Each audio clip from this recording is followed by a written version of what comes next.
यादों और उसके दिमाग और दिल में जितनी भी चीजें हैं उन सबको एक रोबोट के अंदर ट्रांसफर करना चाहते हैं। जल्दी इनका एक्सपेरिमेंट पूरा हो जाता है। ये रोबोट के अंदर सोल्जर की यादों को, उसके दिल के एहसासों को डाल देते हैं और इसके बाद बैटरी से, करंट से उसे ऑन किया जाता है। इनका एक्सपेरिमेंट कामयाब हो चुका है। इसका मतलब ये है कि इन्होंने एक मरे हुए इंसान की यादों को, उसके दिमाग और दिल की हर एक चीज को एक मशीन, एक रोबोट के अंदर डाल दिया।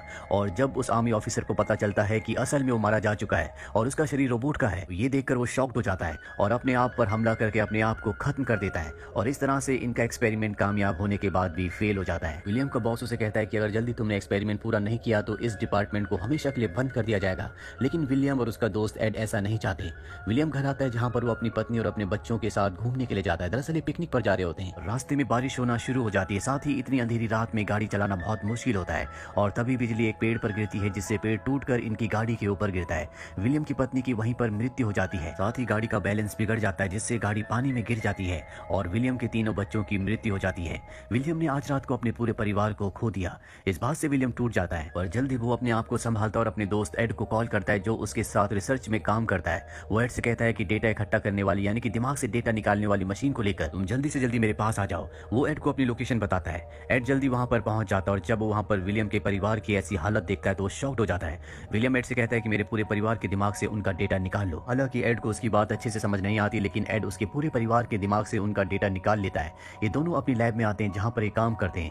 वहां पर वो एड को बताता है कि मैं अपनी पूरी फैमिली के क्लोन्स बनाऊंगा, जिनके अंदर मैं उनकी यादें, उनके एहसास को डालूंगा। एड कहता है कि तुम गलती कर रहे हो, आज तक इस तरह का कोई भी एक्सपेरिमेंट कामयाब नहीं हुआ। वैसे भी क्लोन बनाने पर रिस्ट्रिक्शन है, सरकार इसकी इजाजत नहीं देती। लेकिन विलियम अपने परिवार को वापस हासिल करना चाहता है, इसीलिए एड से कहता है कि मुझे अपने पूरे परिवार के क्लोन्स बनाने होंगे, जिन्हें मैं हूबहू अपने परिवार की शक्ल दूंगा। एड को उसकी बात माननी पड़ती है क्योंकि वो उसका अच्छा दोस्त है। दरअसल विलियम इस तरह के एक्सपेरिमेंट्स को पहले भी कर चुका है, लेकिन इंसानों के ऊपर नहीं बल्कि जानवरों के ऊपर। और इस तरह के क्लोन्स बनाने के लिए उसे 17 दिनों का वक्त चाहिए, जो वो यहाँ लैब में नहीं कर सकते। इसीलिए लैब की जरूरी मशीन लेकर अपने घर पहुंच जाता है, जहाँ सबसे पहले वो अपने पूरे परिवार के क्लोन्स बनाएगा, जिसमें 17 दिन लगेंगे। लेकिन इनके पास क्लोन्स बनाने की मात्र 3 मशीन्स होती हैं, जबकि इन्हें 4 क्लोन्स बनाने हैं क्योंकि 4 लोगों की मृत्यु हुई है। विलियम तय करता है कि वो अपने परिवार के एक सदस्य का क्लोन नहीं बनाएगा, इसीलिए वो सबके नाम एक एक कागज की चिट पर लिखता है और जिसका भी नाम निकलेगा उसका क्लोन नहीं बनेगा। उसकी सबसे छोटी बेटी सोफी का नाम निकलता है, जिससे वो सबसे ज्यादा प्यार करता था, यानी कि अब वो अपनी छोटी बेटी का क्लोन नहीं बना सकता। एड विलियम को बताता है कि अगर 17 दिनों के अंदर बीच में एक बार भी लाइट गई तो क्लोन बनने की प्रक्रिया रुक जाएगी, यानी कि इनका पूरा का पूरा एक्सपेरिमेंट खराब हो जाएगा। इसीलिए विलियम आसपास से बहुत सारी बैटरीज लाता है ताकि क्लोन बनने की प्रक्रिया बीच में ना रुके। एड विलियम से पूछता है कि तुम अपने परिवार को क्या जवाब दोगे? उनके दिमाग में एक्सीडेंट की यादें होंगी, साथ ही तुम्हारी छोटी बेटी की भी। विलियम तय करता है कि वो अपने पूरे परिवार के दिमाग से एक्सीडेंट वाली रात की सारी यादों को मिटा देगा, साथ ही अपनी छोटी बेटी की यादों को भी। और अब वो इस पर काम करना शुरू कर देता है, जिस वजह से वो अपने ऑफिस नहीं जा पा रहा होता। एड जब ऑफिस जाता है तो उसका बॉस पूछता है कि विलियम कहाँ पर है। उसका ऑफिस आना बहुत जरूरी है क्योंकि अगर उसने अपने एक्सपेरिमेंट को पूरा नहीं किया तो हमारे डिपार्टमेंट को बंद कर दिया जाएगा। वहीं विलियम के बच्चों के स्कूल से टीचर घर पर आ जाते हैं क्योंकि वो कई दिनों से स्कूल नहीं जा रहे होते। साथ ही उसकी पत्नी के ऑफिस से भी कॉल आना शुरू हो जाते हैं। विलियम अपनी पत्नी के मोबाइल से सबको मैसेज कर देता है कि मैं अभी सिटी में नहीं हूँ, मैं छुट्टियों पर बाहर गई हूँ, जल्दी वापस आ जाऊंगी। और अब देखते देखते 17 दिन पूरे हो जाते हैं। एड विलियम के पास आता है क्योंकि आज वो दिन है जब सभी क्लोन्स को पानी से, यानी कि लिक्विड से बाहर निकालना है। लेकिन विलियम अब भी दुविधा में होता है। वो कहता है कि हो सकता है कि हमने किसी चीज को मिस कर दिया हो, मैं अब इस चीज के लिए तैयार नहीं हूँ। एड उसे समझाता है कि यही सही वक्त है क्लोन्स को बाहर निकालने का। अगर हमने देर की या एक दिन और रुके तो क्लोन्स खराब हो सकते हैं और इसके बाद ये सभी क्लोन्स को बाहर निकाल देते हैं। क्लोन्स एकदम से जिंदा होकर शॉक में आ सकते हैं, इसीलिए इन सबको 3 दिन के लिए बेहोश कर दिया जाता है। विलियम अपनी पत्नी के पास जाता है जो बेहोश होती है और जब वो उसके हाथ को टच करता है तो उसके दिमाग में जो यादें होती है, जो एहसास होते हैं, उससे मशीन का जो मीटर होता है वो अप डाउन होना शुरू हो जाता है, यानी कि उसकी पत्नी को बेहोशी की हालत में भी एहसास है।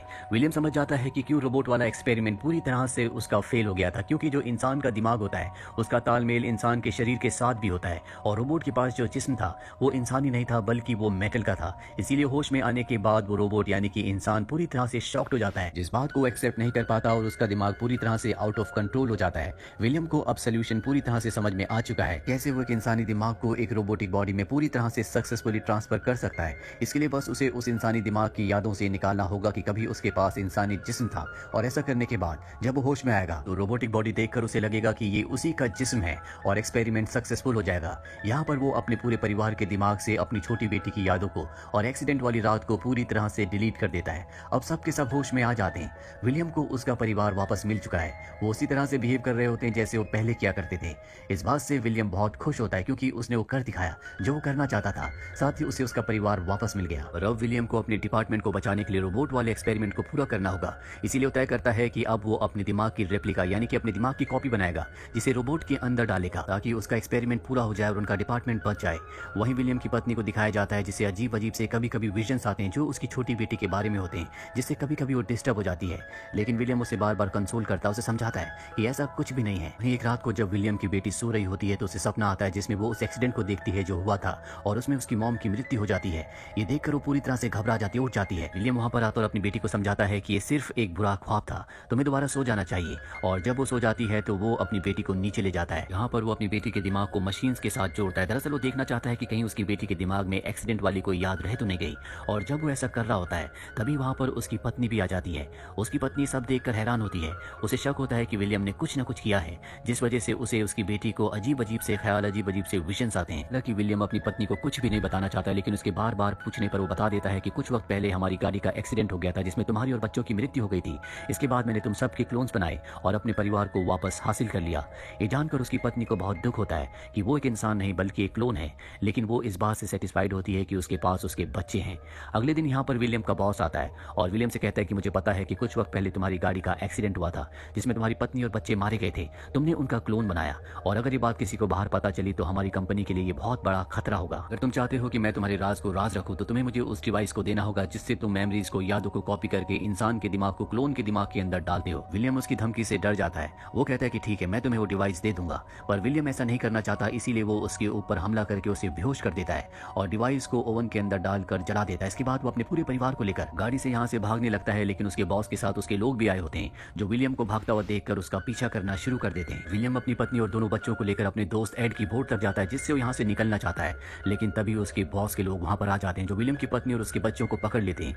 विलियम उस वक्त उनसे दूर होता है, इसीलिए विलियम बच जाता है, पर अब वो अपने पूरे परिवार को बचाना चाहता है। इसीलिए वो अपनी कंपनी में जाता है जहां पर उसके बॉस ने उसकी पत्नी, दोनों बच्चों को और साथ ही उसके दोस्त एड को पकड़ रखा होता है। एड ने डर से अपने बॉस को विलियम के बारे में सब कुछ बता दिया होता है। विलियम का बॉस विलियम को बताता है कि ये जो सारे एक्सपेरिमेंट्स थे ये मेडिकल पर्पस के लिए नहीं थे, बल्कि यूएस की गवर्नमेंट इसे फंड करती है क्योंकि वो यूएस आर्मी के लिए इस तरह के वेपन यानी कि इस तरह के खतरनाक सोल्जर्स बनाना चाहती है और अब तुम्हें वो डिवाइस मुझे दोबारा देना होगा। लेकिन विलियम ऐसा नहीं करना चाहता, इसीलिए वो उसके दोस्त को मार देता है। इसके बाद वो उसके परिवार को भी मारना चाहता है, लेकिन विलियम उसकी शर्त मानने से तैयार हो जाता है और उसके लिए वो डिवाइस बना देता है जिस डिवाइस से वो किसी की भी माइंड की यादों को कॉपी करके किसी दूसरी डिवाइस में या दूसरे रोबोट में या किसी दूसरे इंसान में डाल सकता है। और अब विलियम उस डिवाइस को बनाकर अपने बॉस को दे देता है, जिसके बाद भी उसका बॉस उसके परिवार को मारना चाहता है। पर इससे पहले कि वो ऐसा करता, यहाँ विलियम अपने उस रोबोट को बुला लेता है जिसके दिमाग में उसने अपने दिमाग की कॉपी डाली थी। दरअसल रोबोट को विलियम अपने दिमाग से कंट्रोल कर सकता है। ये रोबोट बहुत ज्यादा खतरनाक होता है, इस पर गोलियों का भी कोई भी असर नहीं होता, इसीलिए विलियम के बॉस के सभी लोगों को मार देता है। विलियम को मौका मिल जाता है और वो अपने परिवार को लेकर यहाँ से भाग जाता है। अपने परिवार को बाहर गाड़ी में छोड़ने के बाद वो वापस अंदर आता है जहाँ पर वो देखता है कि उसका रोबोट उसके बॉस को मारने वाला होता है। दरअसल अब वो बहुत बुरी तरह से जख्मी है। विलियम अपने रोबोट को रोक लेता है। विलियम का बॉस कहता है कि मैं मरने वाला हूँ, लेकिन मेरे मरने के बाद भी मेरे लोग तुम्हें नहीं छोड़ेंगे क्योंकि वो तुम्हारे बारे में सब कुछ जानते हैं। विलियम कहता है कि मैं तुमसे एक डील करना चाहता हूँ, मैं अगले 17 दिनों में तुम्हारे क्लोन को बनाकर तुम्हें जिंदा कर दूंगा जिससे तुम्हें एक नई जिंदगी मिलेगी। इसके बाद तुम मेरे रोबोट के साथ मिलकर, जिसके अंदर मेरा ही दिमाग है, उन अमीर लोगों के क्लोन बना सकते हो जो मरने वाले हैं, जिससे तुम बहुत अमीर आदमी बन सकते हो। लेकिन इसके बदले तुम्हें मुझे और मेरे परिवार को हमेशा के लिए छोड़ना होगा। तुम्हारे आदमी कभी मेरे परिवार का और मेरा पीछा नहीं करेंगे। विलियम का बॉस विलियम से कहता है कि जल्दी मिलेंगे, यानी कि उसने इस डील को एक्सेप्ट कर लिया है और अब विलियम उसका क्लोन बनाने के लिए जाता है। लेकिन उसका रोबोट कहता है कि तुमने मुझे एक नई जिंदगी दी है, ये काम मैं कर दूंगा, तुम अपने परिवार के साथ यहाँ से निकल जाओ। विलियम अपने परिवार के साथ इस जगह से निकल जाता है। वो अपने परिवार के साथ अब समंदर के किनारे रहता है जैसा कि वो हमेशा से चाहता था। वो अपने परिवार के साथ खुश है। वहीं कुछ समय बाद विलियम के बॉस को दिखाया जाता है जो कि अब जिंदा हो चुका है, यानी कि वो एक क्लोन है और विलियम के बनाए हुए रोबोट के साथ मिलकर काम करता है। ये उन अमीर लोगों के क्लोन्स बनाते हैं जो मरने वाले हैं और इस तरह से बहुत सारे पैसे कमाते हैं। वहीं हमें विलियम को दिखाया जाता है जिसने अपनी छोटी बेटी के क्लोन को भी बना लिया है और इस तरह से अब वो अपने पूरे परिवार के साथ खुश है। इसी के साथ ये फिल्म, ये कहानी यहीं पर खत्म